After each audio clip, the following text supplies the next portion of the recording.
Hughes came up clutch, not Jack. Luke Hughes came up clutch for the Devils. And Akira Schmid to the rescue once again. Was that the last that we saw Mackenzie Blackwood in a New Jersey Devils sweater? Because he is set to become a restricted free agent at the conclusion of the playoffs. We have a lot to talk about in today's episode of Locked On Devils. Buckle up, everybody. You're Locked On Devils, your daily podcast on the New Jersey Devils. Part of the Locked On Podcast Network, your team every day. Hi, this is Bryce Salvador, and you're Locked On Devils with Trey Matthews. Scores! Oh, Stevens stepped up, nailed him. Brodor's got the puck. What a shot. The Devils win the Stanley Cup. Alrighty now, what is up, New Jersey? Welcome back to the Locked On Devils podcast here on the Locked On Network. I'm your host, college hockey play-by-play announcer, Devils writer for Pucks and Pitchforks, and also part-time credential media member, Trey Matthews.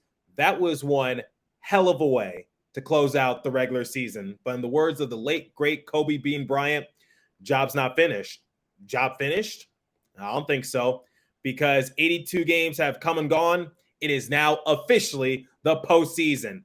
And for the first time ever of me being a part of the Locked On Podcast Network, I get to cover playoff hockey. I no longer have to go straight into silly season or wait till the exit meeting interviews are concluded. No, we still got more hockey games to break down, and I am just so happy that I finally get to cover playoff hockey on this platform. So I can't wait, but we still got a game to break down. So once again, this game was exciting in more ways than one. We saw the New Jersey Devils go down big early. Then Mackenzie Blackwood was pulled from the game. Akira Schmid was able to step up to the plate. We saw Luke Hughes. He had a tremendous outing, and he walked home the hero as he was able to get the game-winning goal in OT in exciting fashion. And the New Jersey Devils, they have set some personal milestones. They have set some team milestones. They have set some NHL milestones. So let's start with that before we talk about the goalies, Luke Hughes, and all that other great stuff. So let's start with Dougie Hamilton. So Dougie Hamilton was able to score in this game, and he is now tied Barry Beck for the most goals by a defenseman in franchise history. So Barry Beck set that record while the New Jersey Devils were called the Colorado Rockies at the time, back in the late 70s. So Dougie Hamilton finishes the regular season with 22 goals. So once again, he has tied the franchise record set by Barry Beck in the late 1970s for most goals in a single season by a defenseman. Hughes, he was able to reach 99 points of the year. He walked away with 2 points in this game, just 1 point shy, and that one has to sting a little bit. However, he did get his final assist of the year, courtesy of his brother scoring in OT. So honestly, you couldn't have scripted that any better, and we'll talk more about that in segment 2.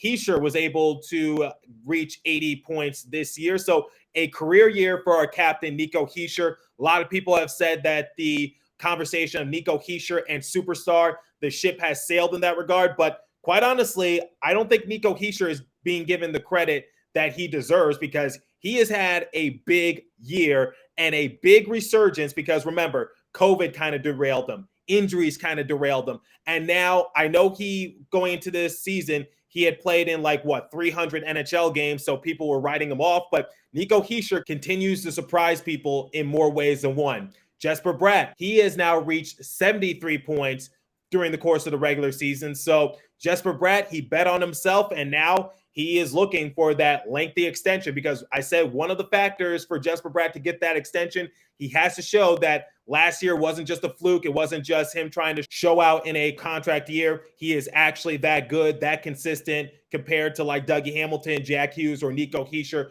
players who are signed to those long-term contracts. Now, let's talk about an NHL milestone that the New Jersey Devils have set. Now, since the New Jersey Devils were able to walk away with 2 points at the conclusion of this game, the Devils now sit atop of the biggest point turnaround in a single season. Who would have thought going into the year that the New Jersey Devils would set that record? I sure as hell didn't. That is just the epitome of how successful this season has been for New Jersey Devils. Going into the season, a lot of people were writing them off. A lot of people were doubting them. I know I talk a lot about this on this show, but the fact that the New Jersey Devils broke the NHL record for biggest point turnaround in a single season, it just goes to show you that their rebuild is now officially over. They are legitimate, and they still have a lot of young prospects in that pipeline who can make some noise at the NHL level. So the New Jersey Devils, they are certainly not done. They still have a lot of developing to do. And they set the franchise record for most wins in a single season with 52. So round of applause for Tom Fitzgerald, Lindy Ruff, the entire roster, whoever. Successful season in the books. A-plus season. The Devils never got shut out during the course of this year. And I think this game is the perfect example of how the season has gone for Devils because, like I said, they were down big pretty early, so they were going to need a miraculous run to try to tie the game and maybe potentially come away with the win. Now, it's a bittersweet kind of victory because even though it was probably one of the more exciting wins during the course of the year, and I'm not just saying that, but the fact that the Carolina Hurricanes beat the Florida Panthers, this win didn't really mean much in the grand scheme of things, except for maybe like pride or just maybe just getting that extra win. So the fact of the matter is simply this, which is I think the ultimate goal for the Devils was to finish atop of the Metropolitan Division. But I said in the last episode, even if the Devils didn't finish first in the Metro, I still think the New York Rangers are quite honestly a better matchup for them because I think the Rangers will give them lesser trouble compared to the Florida Panthers because we know the history between the Florida Panthers and the New Jersey Devils throughout the course of the year. So, like I said, it sucks that the New Jersey Devils are not going to be the divisional champions out in the Metro. But at the same time, this win was still exciting because Bill Spalding and Ken Danico said it best. Despite the Devils coming away with this big win, it doesn't really mean much in the grand scheme of things since the Hurricanes ended up being the Panthers. So that kind of sucks. But at the same time, I think a lot of fans don't really care. They're just glad to get to the playoffs. And like I said, they broke the franchise record for most wins in a single season with 52, and no one could take that away from them. So one of the big storylines that we're going to dissect in this episode is the comparison between Mackenzie Blackwood and Akira Schmid, because one goalie had an abysmal performance and the other showed out. So prior to the game, it was revealed that Akira Schmid was brought up from the Utica Comets and Vitek Vanacek was going to be made a healthy scratch for rest purposes. So it was going to be either Mackenzie Blackwood or Akira Schmid. Now, I did tell you guys that come during the playoffs, the roster does expand for the Devils. However, it doesn't change the fact that only 20 people can dress. So that's 18 skaters plus 2 goalies, and we're going to talk about that momentarily. But let's talk about Mackenzie Blackwood's abysmal performance. So Mackenzie Blackwood in this game, he saw 11 shots and was only able to save 7 of them. So all 4 goals that the Washington Capitals scored in this matchup, they got it past Mackenzie Blackwood. So a lot of people were just debating on Twitter as to what's going to happen come the course of the playoffs. And some people were even saying that this was probably the last time that we're going to see Mackenzie Blackwood in a Devils uniform because, like I just said moments ago, 2 goalies can dress despite the roster being expanded. So Akira Schmid came to the rescue once again. So Akira Schmid, he saw 20 shots and he was able to save all 20. And one of those saves came at the hands of a Capitals power play. And I saw Akira Schmid make grade A save after grade A save during the course of OT, keeping the New Jersey Devils win hopes alive. So now that the regular season is over and the playoffs are right around the corner, we now have to have this discussion. And Lindy Ruff has a tough decision to make. Who do you make your backup goalie? Is it Akira Schmid or is it Mackenzie Blackwood? Now, I've said in prior episodes that I think the New Jersey Devils are going to lean towards Mackenzie Blackwood just because he's been around the longest. He's a veteran player. However, the tune is starting to change just a little bit, especially in this matchup. So you cannot be playing with fire come the course of the playoffs. Look, seniority out the window.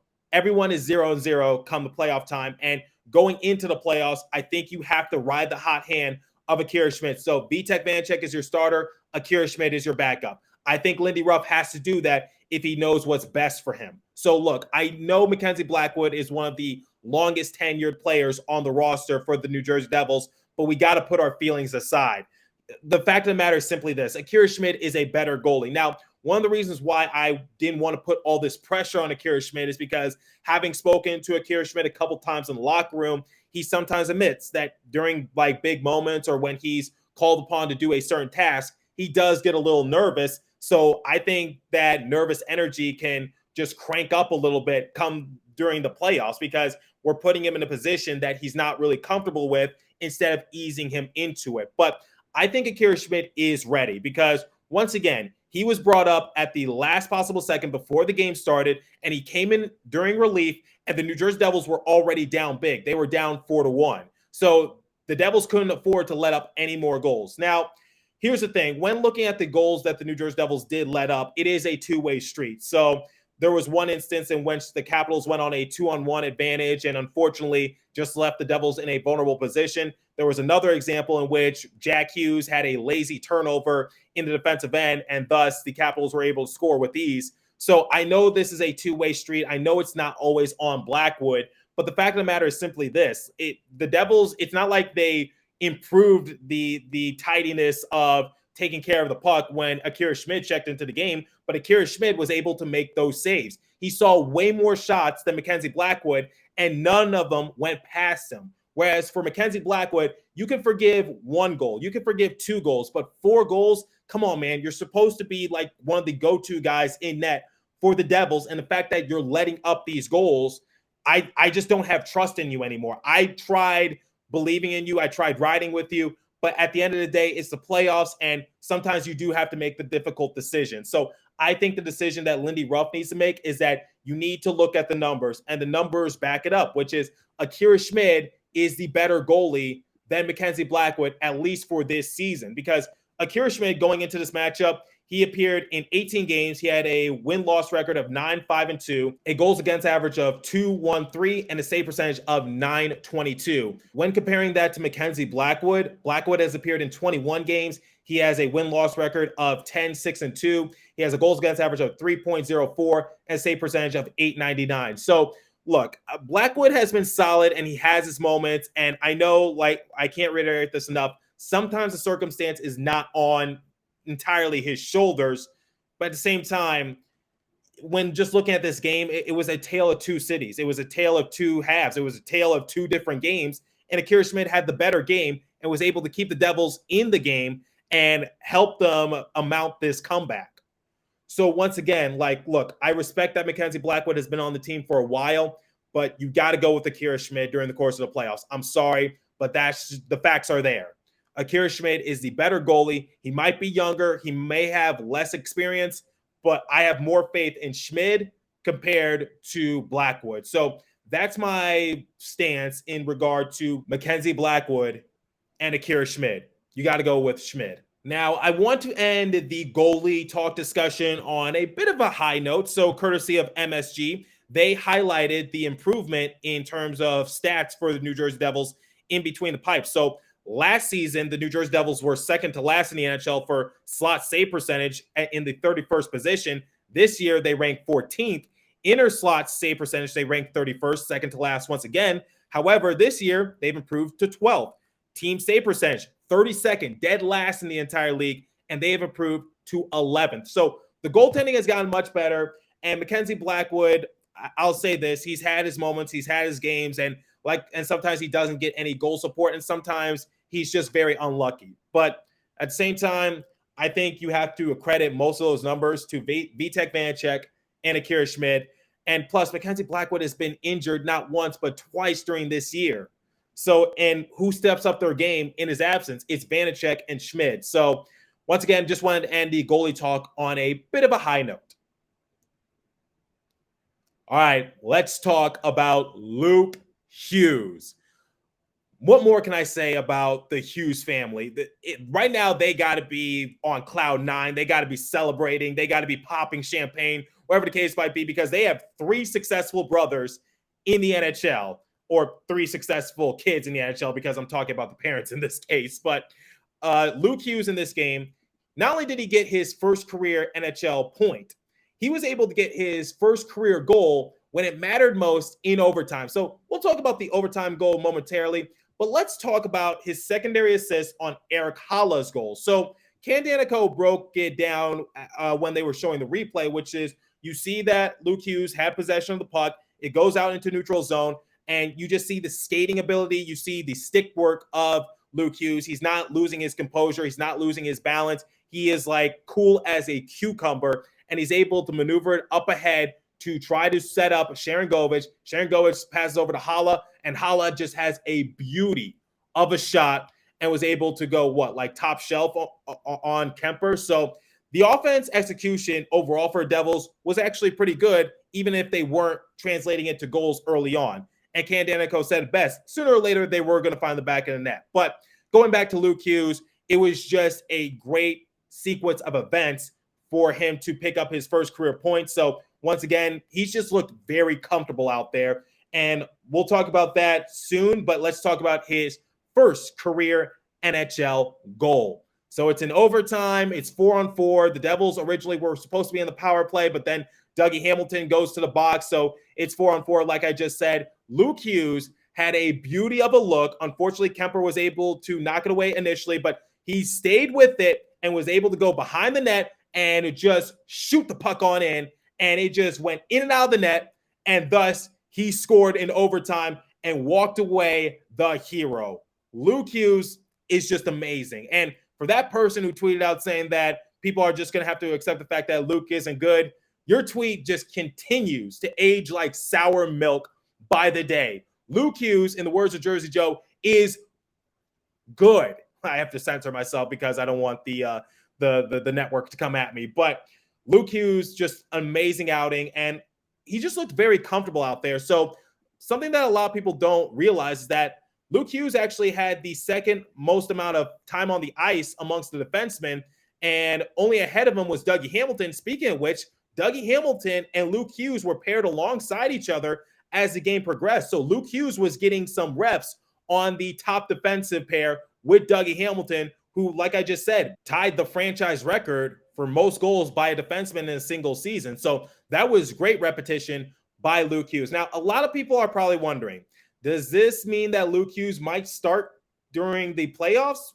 I don't want anyone to get their hopes up. I hate to be a Debbie Downer, but I really don't think so. He had a fantastic showing, but here's the thing. The Devils were resting some guys, so they were resting John Marino, Andre Palat, Michael McLeod is still injured, Ryan Graves, and Vitek Vanacek. So Luke Hughes had a tremendous outing, and during his post-game media availability, Luke Hughes didn't seem so sure if he was going to start during the course of the playoffs, so it might be something that Lindy Ruff might ponder on, but the problem is you got so many other good defensemen in front of him that I just don't, like I said in prior episodes, I don't see him like starting during the course of the playoffs. He might get a game here and there, like if the Devils are up 3-0 in the series, then maybe they'll just like roll the dice and just give him a chance. And Luke Hughes said that whatever happens, he'll be ready when his number is called.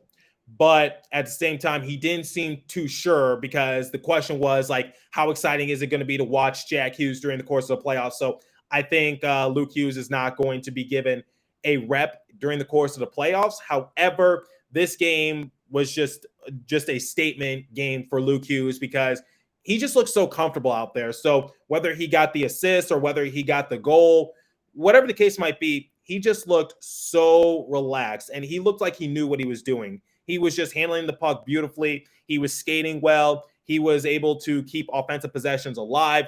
And he just looked like a smart-minded offensive type of player, even though he's a defenseman, just like his brother. And I guess clutchness just runs in the family. So Luke Hughes had a tremendous outing in this one for the New Jersey Devils. But there's one other player who I want to give credit to because he sort of, once again, because of the shine of Luke Hughes and the debate between Akira Schmid and Mackenzie Blackwood, this player, once again, is going to fall under the radar, but that's Erik Haula. Erik Haula made his triumphant return after missing, the last couple of games due to maintenance reasons, and Ken Danico revealed that it was injury-related. So Erik Haula was able to score twice in this game, so that means Erik Haula has 6 goals in his last 7.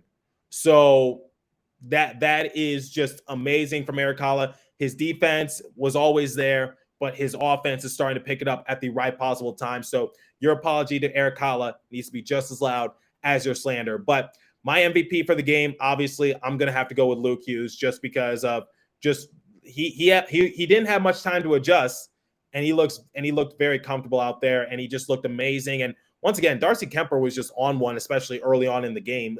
He was just stopping shot after shot after shot for Devils, and then they were able to figure him out. Akira Schmid comes into the game, and then the momentum just kind of shifted into the Devils' favor. So another comeback from behind victory. I believe that's the Devils' 26th comeback from behind victory during the course of this year. So not something I would want to play with during the course of the playoffs. So try not to fall behind that far, especially when you're going against the best of the best. But still, great outing for New Jersey.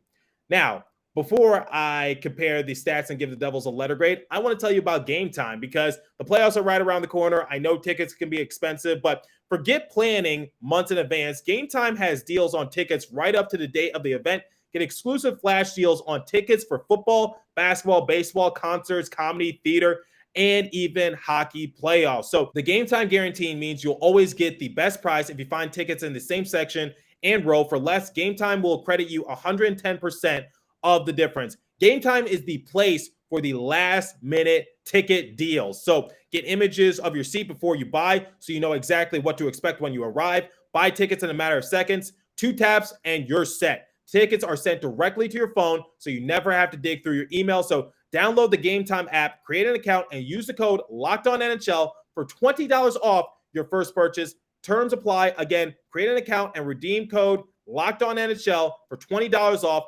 Download Game Time today. Last minute tickets, lowest price guaranteed.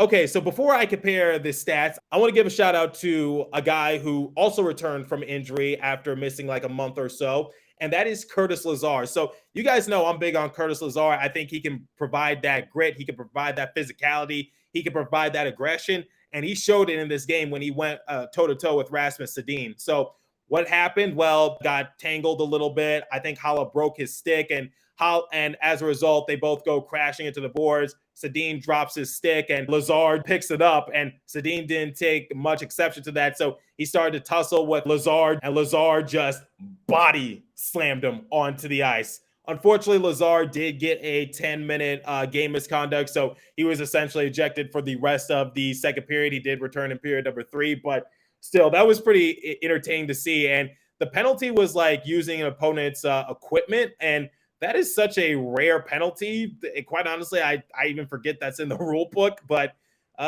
nice to know. And nice to know that Curtis Lazar is trying to assert himself and just trying to make a name for himself. And quite honestly, I'm not against Curtis Lazar getting some reps during the course of the playoffs. But let's compare the stats, and then I'll give the Devils a letter grade. So when looking at the shots on goal category, the Devils led it 34-31. Face-off percentage, Devils led once again 52% to 48%.